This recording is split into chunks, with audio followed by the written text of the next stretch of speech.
So, welcome everyone. We're excited to have you join us and our friend Rhys Gray, who is in Australia. So, he's a day ahead of us. And he's going to tell us about his exciting project, Nocturne, which I think a lot of people have heard about, which is why you're all here. And I'm going to turn it over to Rhys. Well, thank you, Carol. Hello everyone. My name is Rhys.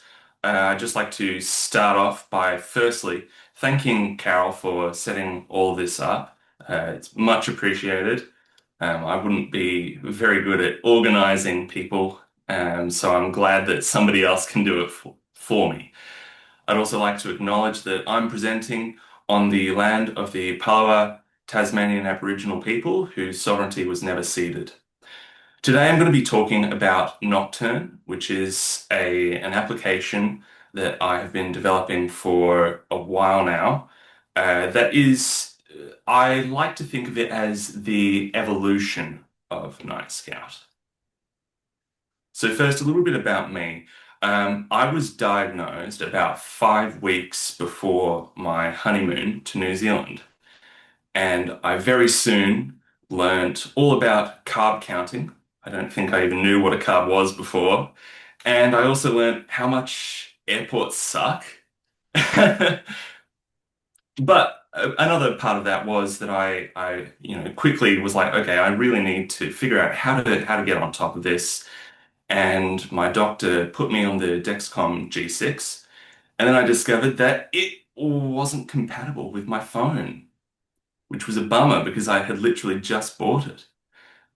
So I did a bit of research and found out about the build your own Dexcom stuff. And then I found out about Xtrip and Nightscout. And I thought that that was a really, really good solution to a problem that was obviously affecting a lot of people. But it wasn't all sunshine and rainbows. As what I like to refer, I think that of myself as a baby diabetic. I'm still, only just over a year of having type 1.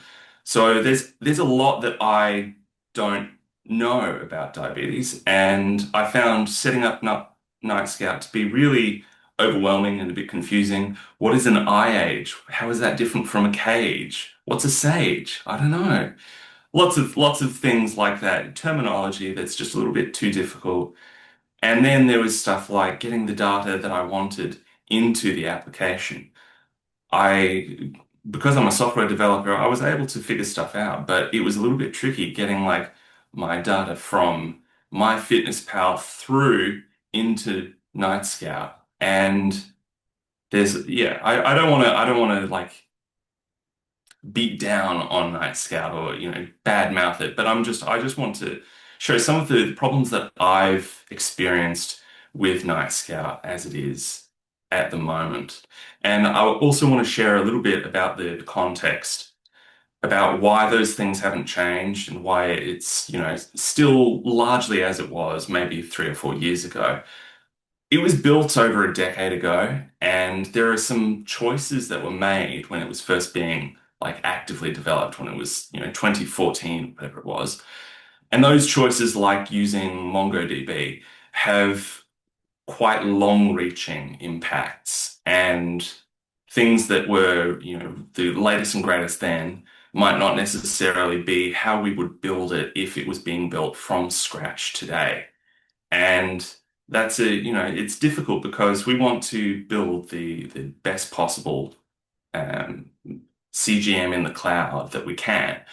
But at the moment, there's a lot of issues that are related to the developer experience, which make it slower to add new features. It makes it harder to debug existing problems, and it just makes it a lot more effort to get anything done.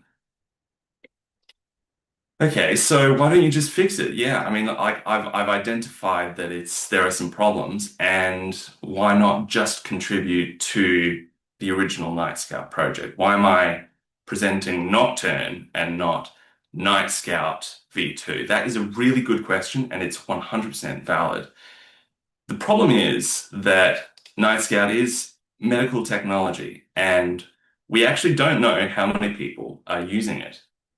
Because there's no telemetry data in Nightscout, We have a good ballpark guess based on the number of Docker pulls and our friends from the Nightscout as a service people can share their data, but we still don't actually know who's running it and what they're running it on and what their systems are. If we were to push a huge, huge change to the existing Nightscout code base, it could break a lot of people's applications, and we don't really want to do that.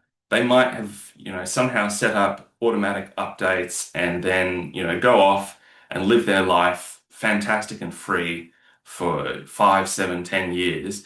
And then we'd come along and say that we've fixed it with our new technology, and it'd break everything for them because they don't have a Postgres setup, and it's fundamentally a really different stack. So I think that part of responsible stewardship of the Night Scout project is making sure that we minimize this sort of potential for harm, which is why it's a new project. Nocturne I mean, it's not even in alpha yet. It's absolutely not ready for production use. I'm not using it in my day-to-day at the moment. So, we would be irresponsible if we were to push that to the Night Scout repo because we expect that, the Night Scout is reliable and does what it's meant to do. And yeah. So that's why it has to be its own thing. But that's really good because it means that we have an opportunity to make something new. We're going to keep it compatible with Nightscout's API. All of your existing applications will work with Nocturne out of the box. Your applications won't even necessarily know that they're talking to a Nocturne instance instead of a Nightscout instance. And that's because we can basically just copy over the API response. We can figure out, oh, okay, for the entries endpoints, this is the sort of thing that it expects in, this is what it expects out. And we're going to do that with every single API endpoint. Your interface is going to be different, and we're going to add more features, but for all of the existing applications, they're going to have that backwards compatibility that's so important to keep all of your existing technology working as it is currently. One of the features that I'm really excited about is native CGM connectors. We're working really hard to get all of the pumps and CGMs that we can integrated in as tightly as possible. So these will be all first-party support, and you won't have to do a thing. You'll put in your credentials, and then you're off to the races.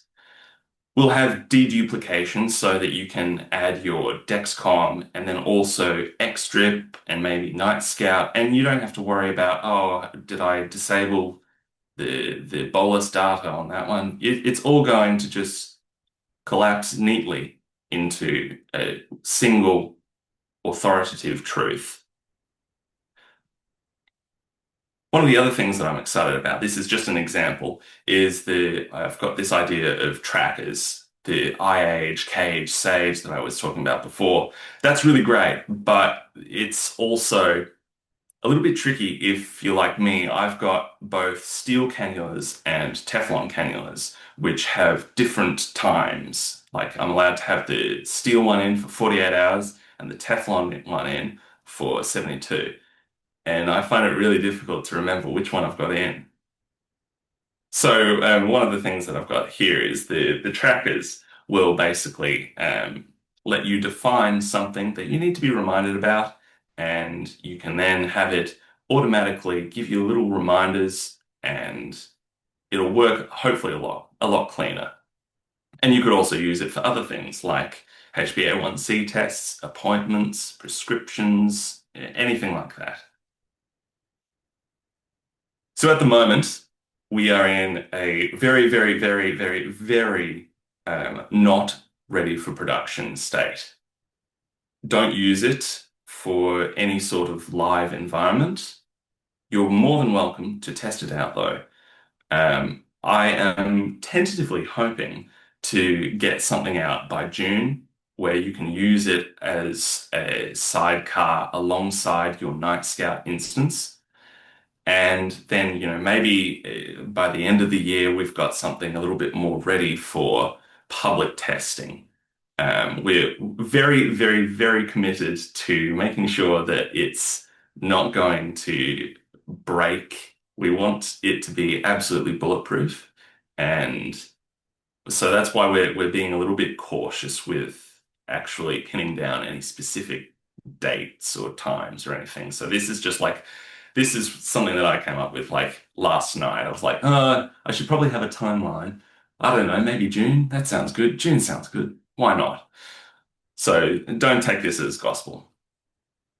Um, so if you would like to get involved, the code is publicly available on GitHub. It's a C# application, and we also have the Night Scout Foundation Discord, which has channels, and you're welcome to join that and give some feedback. I'm posting screenshots of it and discussing like the thoughts and processes behind the V4 API that'll be that sort of like evolution of Nightscout that I was talking about.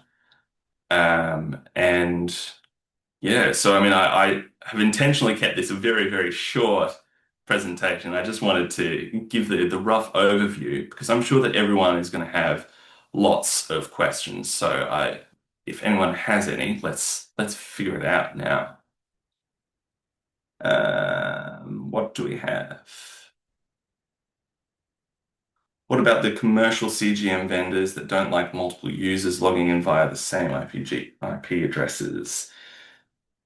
Yes. So Nocturne is primarily, we are aiming for it to be entirely self-hostable.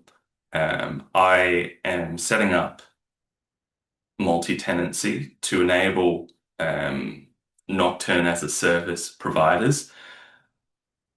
Multiple users logging in via the same IP addresses would probably be if it might be fixed by self-hosting. Martin would probably be a better um, one for that.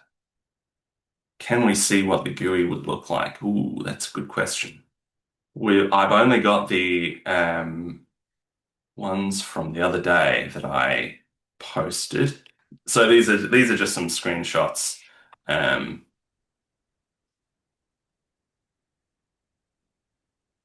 Since all the people behind those three Nightscout as a service providers are on the Nightscout Foundation Discord and can participate in discussions and development, what speaks against moving over those functionalities? That's a good question, Dan. Nocturne, as opposed to existing CGM remote monitor, is a greenfield project. Recently, other devs have all possibilities. Yeah, and that's why we're why we've decided that the right move is to start a new project rather than shift over from Nightscout to like a V2 Nightscout. It's a new code base. We're having the legacy support for the existing API endpoints, but it's a greenfield project. So we can work with them. I've looked at the Git and am intrigued by the ability to pull data out of a live Nightscout instance. I'd like to load it up and play with it. Are there any instructions on how to deploy it to any platform, local or cloud or whatever, so I can follow along as it develops? Yeah, so that is one of the things that I've got this absolute honker of a branch. I'm still doing trunk development, which is a terrible practice, naughty. But that's one of the things that I am going to add to that. The development, like getting it set up, is still a little bit maybe difficult for non-developers. We're using a technology called Aspire, which is sort of like a local orchestration tool, which spins up everything for developing in cloud environments on a local dev server. And that's been a really great developer experience. But the setting it up if you want to test it out is still a little bit tricky, but I'm hoping to get my big, huge branch merged in maybe by the end of today. I don't know. So it'll be a lot easier to test it out as you asked, very, very soon. But please don't use it for any medical decisions or anything because it's not there yet.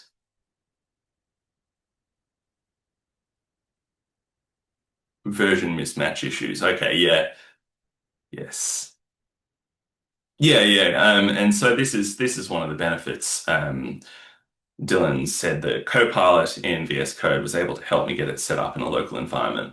One of the benefits of Aspire is that it has really great integration in with the AI tools. It exposes an MCP server, and so then you can say, "Hey, I'm trying to get this set up, but it isn't working," and the AI can then have a look at what's actually being sent, and it does a pretty good job. It's definitely been a force multiplier for me.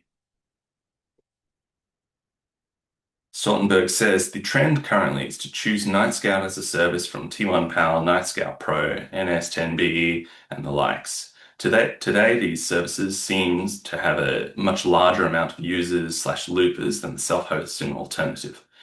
Many or most new users will typically prefer using Nightscout as a service instead of going backwards and struggling with self-hosting again. Getting the existing Nightscout as a service vendors on board will be important. Also, since the people behind these services are both very knowledgeable and important to the DIY community. 100% agree. And that's why this is being written with multi-tenancy and ease of deployment on any platform in mind. I've got So ideas I'm for, sorry to interrupt you, but you've used yeah. a few terms a couple of times. Can you define Oh, multi-tenancy and whenever you sorry. come Yeah. up with No, a I jargon, apologize. if you That's just take a breath and explain to those who might not know. Absolutely. Thank you. Yeah, so sorry. Multi-tenancy, if you think of a Night Scout instance as a house, multi-tenancy would be an apartment building. So we want to build Nocturne as an apartment building that can hold multiple people's, if you're a parent with multiple type 1 children, at the moment it's a little bit tricky. You've got to have two separate Night Scout instances, which means double the costs of everything. So what we're doing there is we're actually writing it with that in mind, being able to have multiple people serviced by the same backend API. So the end result should be from the Night Scout as a service providers, it should actually be cheaper because you're not having to have a one-to-one with one database for one person, one API for one person. It'll actually scale better. So, I haven't, tested it out with thousands of people yet, obviously, but my hope is that it will be more economical for the Night Scout as a service people.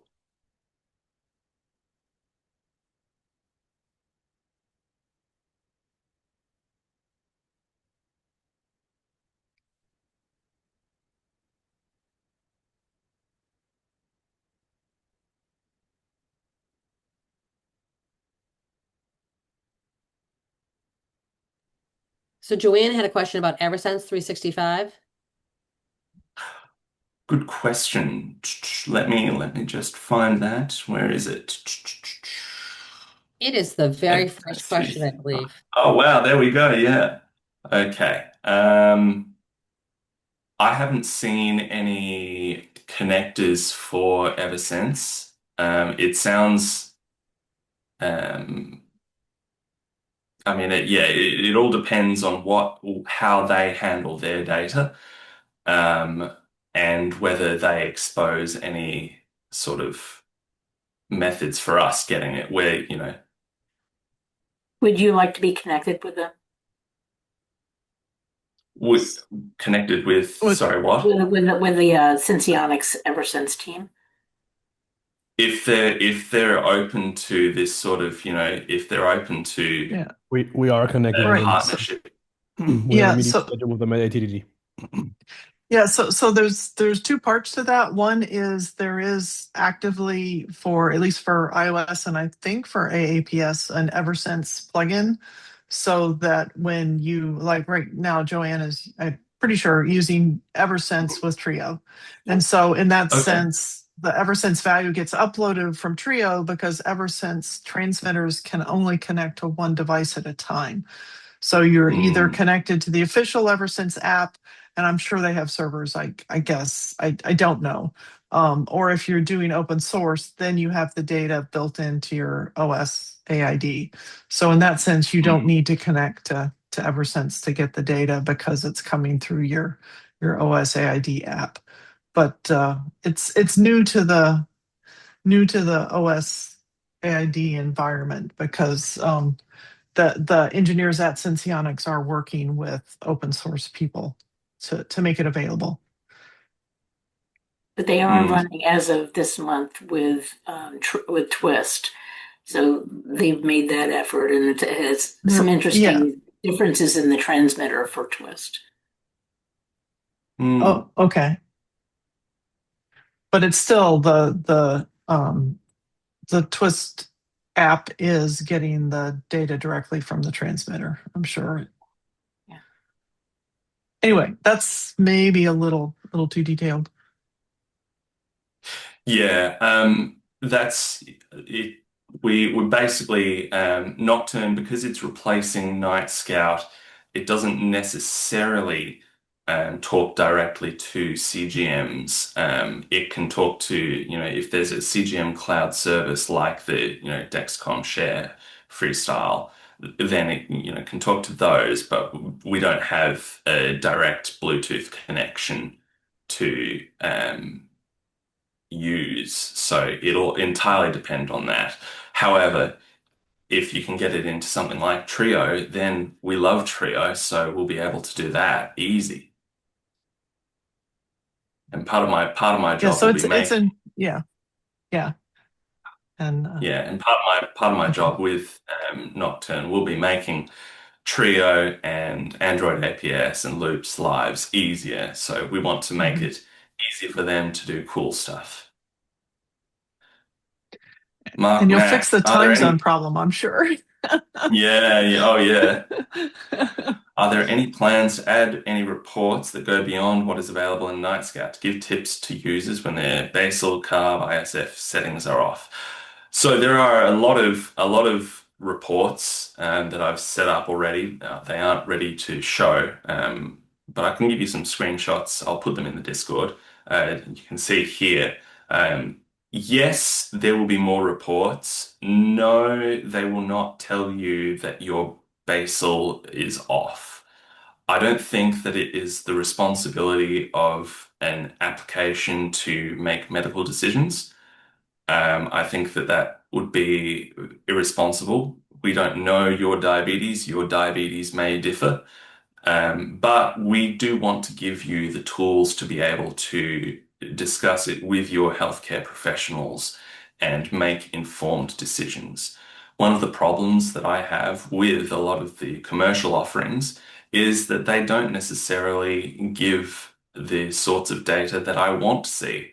I want to see what the difference is in my glucose before and after a site change. I want to see if that actually makes a difference. I want to see my whole year of average results. I want to see how many carbs each day I take, and I want to compare, March this time to March last year and see, well, how much was I eating then, and is my control better? What else is different? So we want to empower users to make those sorts of, be able to control their data and understand more. But we don't want to ever say, hey, your settings are off, because that's not, we don't know you. It's an application, and I think that it's important that we make sure that we're not overstepping our boundaries. James asks, will Nocturne support importing other health data, which isn't explicitly diabetes data? Nightscout has some basic step counting tracking, and we can also sync other data in Apple Health and Fitbit and such. Yes, absolutely. I think that steps are great. On that honeymoon that I had, I was like 95% time in range because I was walking 10,000 steps a day. It was awesome. I think that any data that is going to be tangentially related to diabetes, it's worth getting it into the diabetes application. If our heart rate or sleep stuff affects our diabetes, I think that it can live in the diabetes application. That's a great idea. And yeah, I think that that's a really important thing. And that we want to support steps and heart rate and sleep tracking all as first class citizens. So we want to be able to really make this the hub that you can put all of your data into and then draw your own inferences from that data and use it in whatever way you see fit. Liam asks, will there be an easy way to share all that good data slash reporting with healthcare professionals? Absolutely. Absolutely. One of the things that I'm really, really keen on is getting healthcare professionals into the Night Scout community and using it and actually able to, tell us, hey, this is great, but we kind of mostly look for the AGP or whatever. They're the healthcare professionals, and if we can make the tools better for them, then I'd love that. That'd be fantastic. So yeah, we're working on making it as easy as possible to share your data with people and then remove access from that data when you want to. We don't want to have a single keys to the kingdom API secret that unlocks everything, but they could also wreck everything. We want it to be targeted and to empower you to share whatever you feel comfortable with and then take away that control or access when it's not appropriate. Extendability via use re plugins. Yeah, okay, yeah. So the application is a .NET backend, C Sharp, which is a really, really lovely language. If you've ever used TypeScript, it's written by the same guy, and it's very common in the professional business world. So you're not gonna want for any tutorials. I recognize that it's not necessarily a traditional hacker language or anything, but it's really maintainable, and the architecture of the application is very extensible. We'll be able to easily integrate with external APIs, and um, I've got an OIDC branch which will allow us to do authenticated applications with the patterns that you're familiar with, like logging on with Google. You can log into your Night Scout or Nocturne, sorry, and then use that to authenticate with applications. So instead of using an API secret, in future, you might just use your Nocturne login. A UI with the old Night Scout design. That's a fun idea. Yeah, look, I mean, I might see if Claude can do that. That would be fun. That could be really fun. I'll see. Yeah, a classic UI could be quite interesting. I guess James wants the to fact see that data. is the fact that Sorry. the front end and the back end code is kind of separate, kind of also speaks to that. Yeah, yeah. So to be 100% clear, it is an opinionated stack, and I'm aware of that. However, my opinion is that opinions are good because they give people ownership. And for me, it's I have ownership over this stack. But the nice thing is that if you decide that you don't like SvelteKit and you want to write a React or Vue application for the front end, then you can do that. It's really, really easy. And all of the API is in an Open API 3 spec. So it's super easy to get all of those, all of the business logic connected up. You're not going to have any issues there.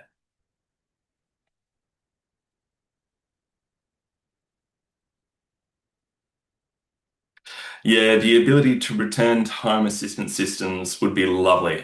So Home Assistant is absolutely a possibility. I've written a couple Home Assistant plugins, and it's fine. I don't love Python, but it's really a really extensible system, and I think it's also a really good fit for the Home Assistant ecosystem. The Google Assistant, they deprecated their voice stuff. So you can't actually write plugins that say, hey, what's my blood sugar at? I think that there's something that's meant to be replacing that coming in the future, but it isn't quite there yet. So unfortunately, that's not an option. Alexa is still going strong, and that will be working as normal.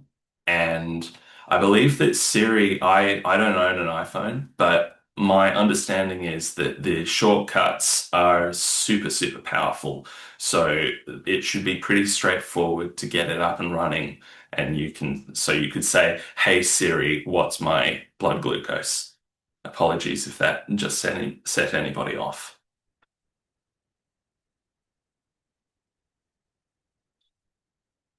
Functionality that Nightscout does not solve much is troubleshooting BG deliveries, especially being able to spot blood glucose backfill taking place, hiding outages in blood glucose data delivery. That's a really good point, and not something that I had actually considered. I no, I can see the use case. So Dan, I think that the idea is that you want to know when there are outages of blood glucose data and when they're occurring so that you can then try and find and fix them.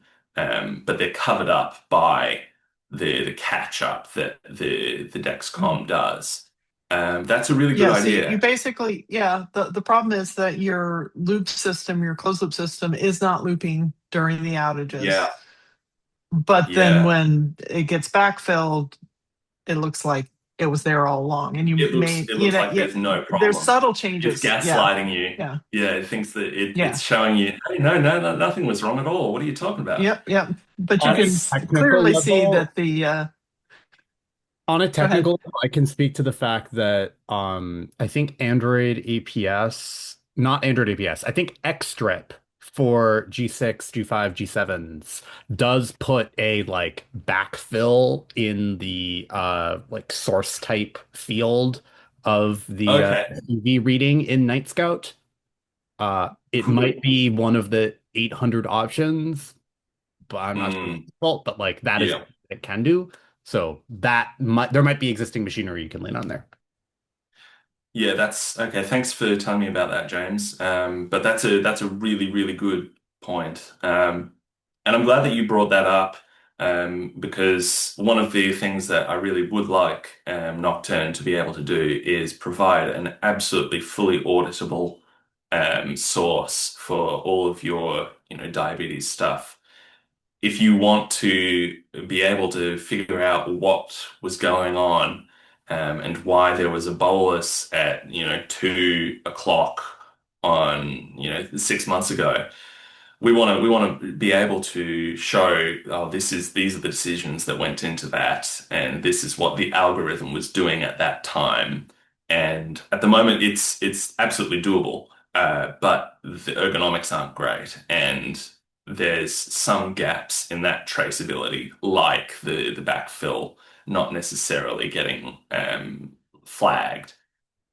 So, that's a really good point, and I'm absolutely going to have to add that because it's really important for that sort of auditability.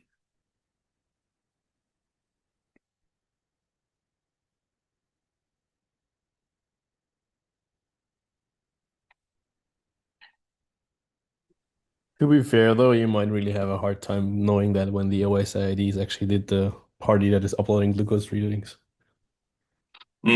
Yeah.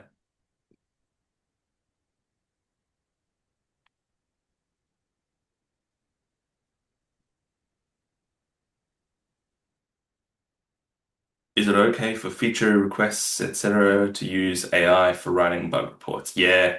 Yeah, look, that's fine. I don't I'm not fussed by that. I think that anything that you would stand by as being written by you, yeah, go for it.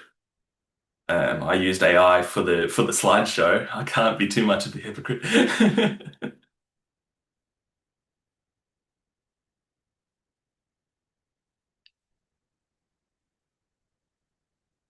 Yes, yeah.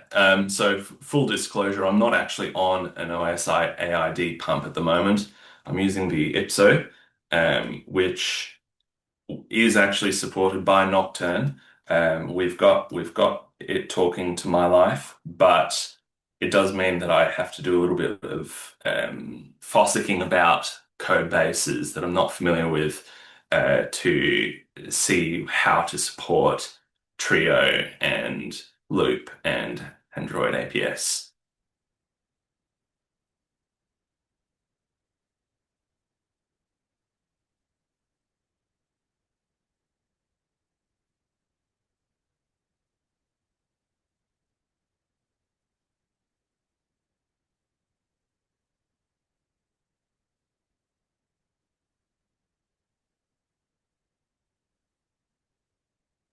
Great I work. guess one partial question is, and this was partially has been brought up in the comments already, but Mhm. uh someone spoke about wanting to make sure Eversense was supported. I guess, do we as like a community folk feel like we have a good like tracking of which upstream providers other people use for their diabetes data to then make sure we can get them supported in Nocturne? Because right now I think we lean a lot on users lean a lot on whatever the, Nightscout Pro and other hosted services have been able to like set up for people. And the Mm, of all of the connectors is very varied and has never been built into Nightscout itself. So Nightscout yeah. Nocturne having that built into it is super powerful, and there's a lot of opportunities there. My preference would be for first party integrations. And I think that, it's more surface area for maintenance, but I think that the benefit of people not having to reach outside of the stock standard Docker Compose or, whatever, the benefit is quite significant and worthwhile. So, obviously we can't necessarily rely on that if we don't have the sensors available to test. But I think it would be, great if we can keep that as sort of the ideal.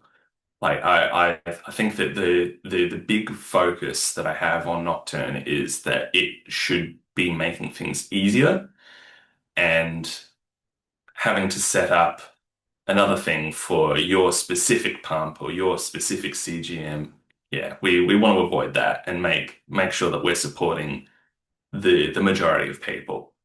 And we can't necessarily support edge cases like Dexcom G4, but I think that, we can we should make an effort to get things integrated in as natively as possible, And the if it makes goal is that sense. you can configure the connectors in the UI, right? You don't have to go. Yes. Yeah, yeah. So that's a really huge UX improvement for me personally. I prefer that. It's a bit of a pain if you're, testing, if you're developing, but it's worth it. It's a lot nicer to set up. And one of the things that I'll be working on is an onboarding experience so that when you've got a fresh install, you've just signed up to Nocturne Pro or whatever, it'll take you through, okay, what are you using? What sensor do you have? How are you planning on accessing that data? and giving a really guided experience. That's the gold star, the Northern Star, I think.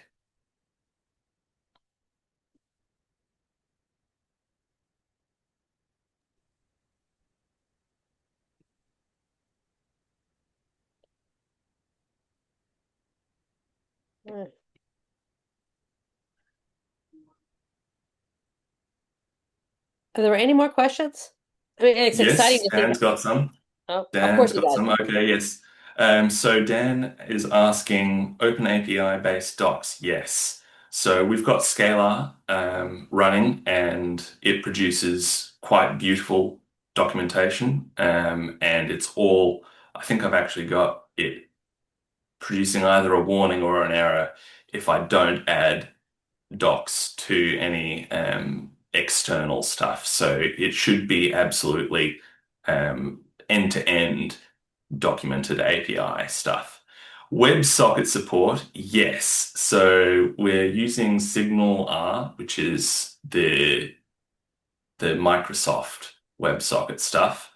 However, the Nightscout code base uses Socket.io. So for backwards compatibility with Nightscout API applications, we actually do have to use Socket.io, which is annoying. It's not my preference, but adding just plain old WebSocket support would be absolutely very easy. Any plans for a Nocturne app, e.g., WebView wrapper? Yeah, I would. There's some really solid um, wrappers now. Tori is quite mature now, which is an application framework that wraps a web thing like this and then bundles it up into a native application so that you could install it on your phone or um, I don't know, your Mac OS app, that sort of thing. So yeah, there's absolutely scope there for that. Can plain Nocturne v4 then just be plain WebSockets? Yeah, absolutely. We could do some bike shedding over WebSockets versus gRPC versus I don't know what else, but yeah, I'm not opinionated for that. I think that it would be perfectly reasonable to replace the Signal R with a more vanilla technology. If that makes things easier for Trio, then yeah, let's have at it.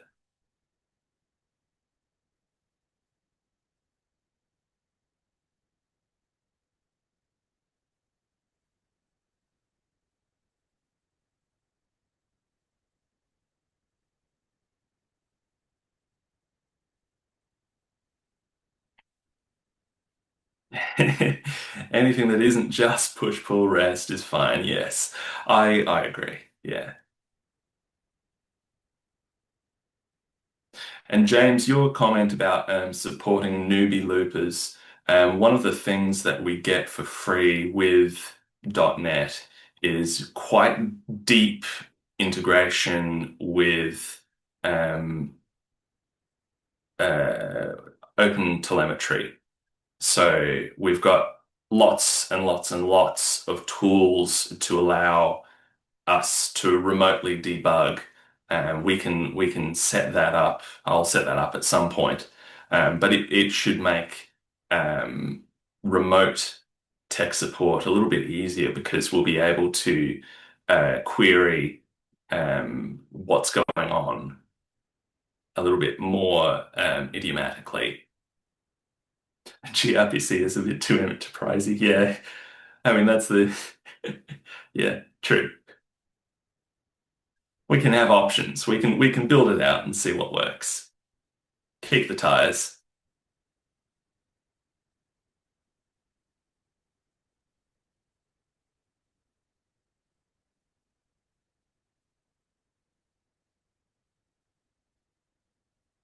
At the moment, without multi-user tenant, I see the RAM usage critical. One instance needs 5 times more than current Nightscout. Server prices was very increased. Next month's €250 more for all servers. Yeah, that's something that we will be looking at. I don't know. I haven't done any optimization whatsoever. So yeah, that will be a question that we'll answer at some point. Um, we can also, of course, do some things to ameliorate that. At the moment, we're running a Svelte kit as a server-side rendered, so it's got its own Node.js server, and we honestly probably don't need that. It could just be a single page application, which would make things a little bit cheaper. On another level of this, Rhys, if full multi-tenancy is supported, then Mm. theoretically could T1 PAL or Nightscout Pro or whatever it is, instead of running, 1,000 different individual node processes of Yes, yes, it could run exactly. a single scaled out version of Just Nocturne, one. and then the likely unit cost actually then is probably lower, which That is correct. then That's ends what we're up with a slightly more resource usage that then helps everyone. exactly. Exactly. And I mean, I think that that's where the real savings will be made. We could try and get the .NET a little bit slimmer, but it's at the end of the day, it'll be that bulk um, savings where because we don't have to have a one-to-one relationship between server for one user, that will help it scale better.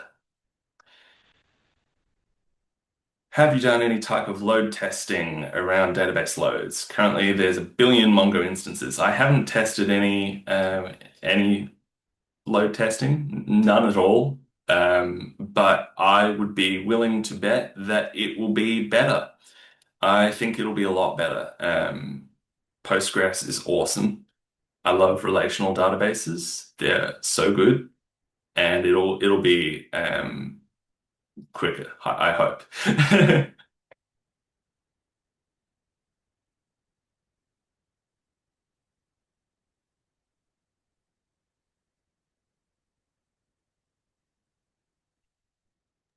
I have one more meta question for you, Reese, which is Yeah, go for it. tracking, how are you tracking what you want to build in Nocturne? Are you just like making GitHub issues kind of stuff for the things you want to do? How much of it is in your head versus like planned out of if theoretically, you want to have an alpha done in June, how can you That's a make the things you need to know known so that other devs, when they have time, can like, add a WebSocket endpoint or do whatever things that they specifically are interested in helping with the overall goal? excellent, excellent question. At the moment, I have sort of like blocked off a lot of the I've got a trunk that I'm developing that's largely replacing all of the existing entries and treatments code and replacing it with the V4 API equivalents, which is all of that stuff that we were talking about in the Discord about breaking up the treatment into actually what the different tables.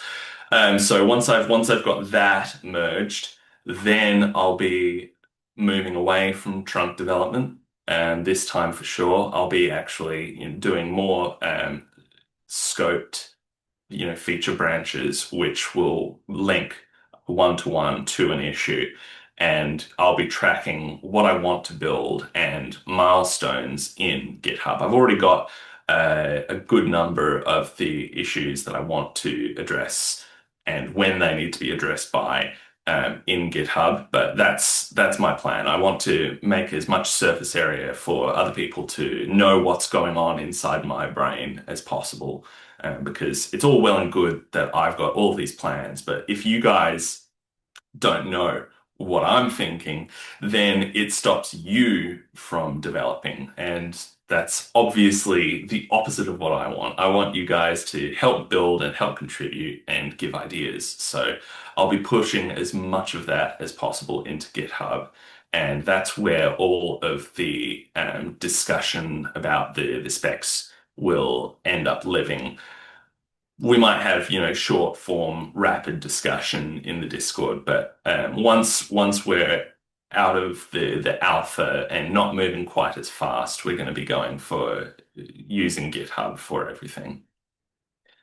Will you be opening certain custom paths for direct Postgres querying? That's a good question. I hadn't really thought of that. If you could present a use case that was specific for, like, I don't want to increase surface area for attacks when we could just, implement a path for whatever use case you have in mind. Like if you've got a really good idea for, oh, I want to do so and so, but it's not possible with the current API. I'd rather add it to the API, fetching data about specific data. Yeah, okay. Well, at the end of the day, you can bring your own Postgres server.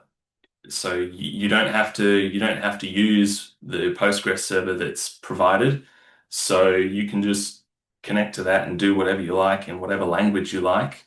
Um, Dynamic smart filter options. Oh, yes. Yeah, yeah. No, we'll be doing that. We'll be doing that for sure.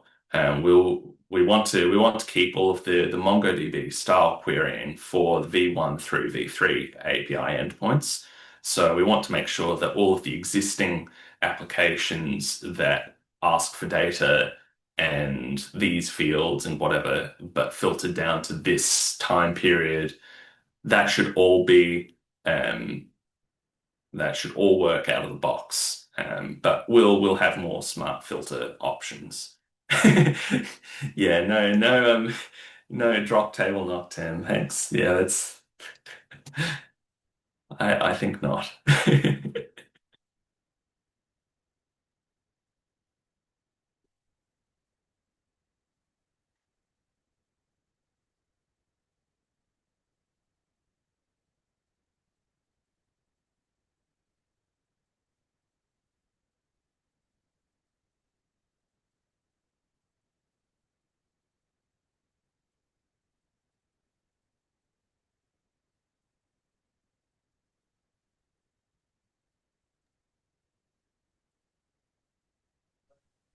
Are there any more questions? Oh, I think Martin has a question.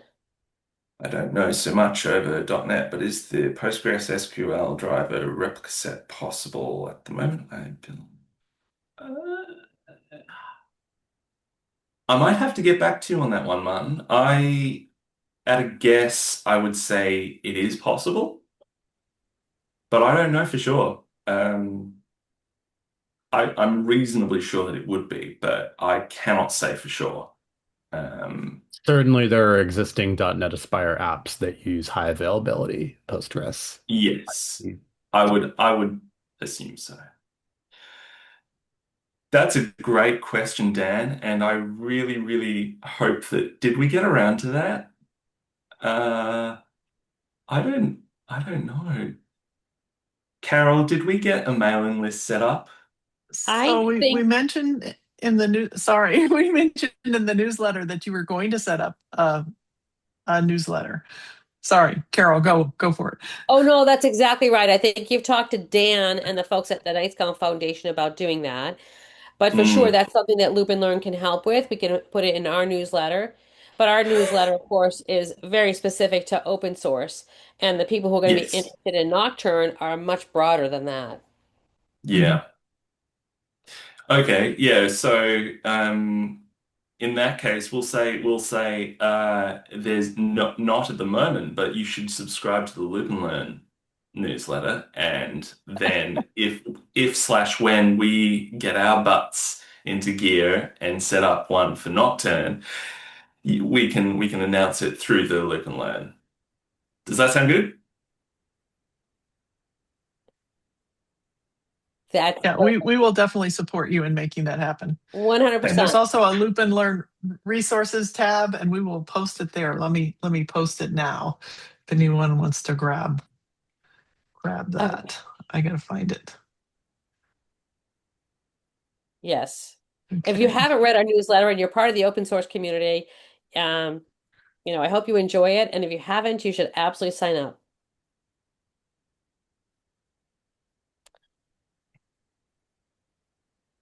If there are no more questions, did anybody have any topics they want to discuss about Loop or Trio, about general T1D?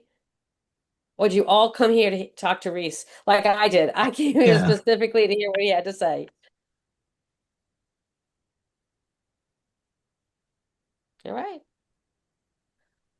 Well, I guess we want to thank everyone for coming to join us. And we do this once a month on Saturdays at this exact I'm same. about to post the newsletter sign up. Um,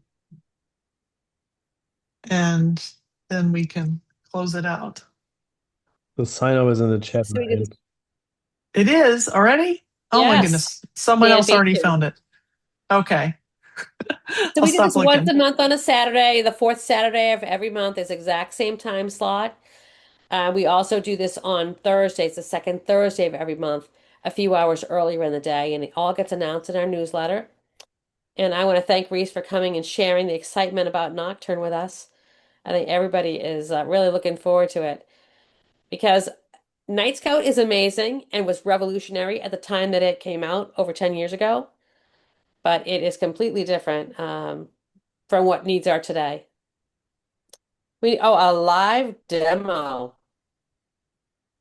I'm working on a live demo, like as we speak. I've got Claude working in the background, and I'll post a link to it as soon as I can. And I'll have it refresh or like reset every 20 minutes, so you can be as brutal as you want and just mess around with it. Yeah, I think people being able to click around in the UI and see all the reports will be good. Yeah, yeah, I think that'd be fun. All right. Well, if there are no Thank more you questions, so much, Reese. Oh, this well, is thank you for fantastic. having me. Absolute pleasure. We'll get paid in Spanish beer at the. But he's not even going. Are you? Oh, yes, you are going. I am, yes. Yeah, I am. It'll be very exciting. I've got actually a pretty decent flight. I was lucky with the flights, but it is long. From Tasmania to Barcelona, it's going to be almost 72 hours of flight. Ouch. Ouch. James is not going Yeah, to Barcelona. I Yeah, knew I'm someone not. wasn't yeah, going. I'll be in New Orleans though. Well, that's a pretty good spot. that's pretty good. My wife said that I was probably not allowed to go to New Orleans. I'm expecting my baby in mid-May, so I'd be absconding a 3-week-old baby. She would not be impressed. Okay, so someone wants to know what's happening in What's happening in Barcelona. Barcelona? ATTD and oh gosh, I can't remember, the Advancement for Technology for the Treatment of Diabetes conference, which is one of the biggest conferences about diabetes in Europe.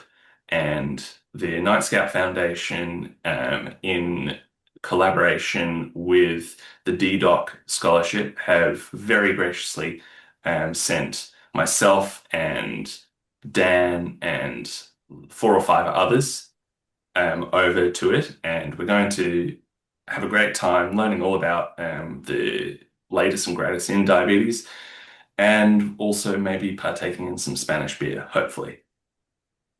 I hope. So this is actually a great point. You just raised, the funding to go there. So from time to time, you'll see that we'll ask for money for the Night Scout Foundation. In Mm. Reese's case, we asked for miles. We couldn't find miles, but we managed to find a donor who was willing to donate the money to get somebody from Australia to Barcelona. So when those requests come up, please think of us and all the valuable insight that we get from people like Reese and James and Dan and others.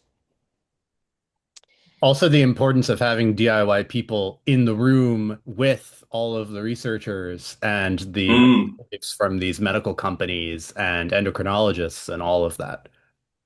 That's also, a large part of the value for the community to send these people here.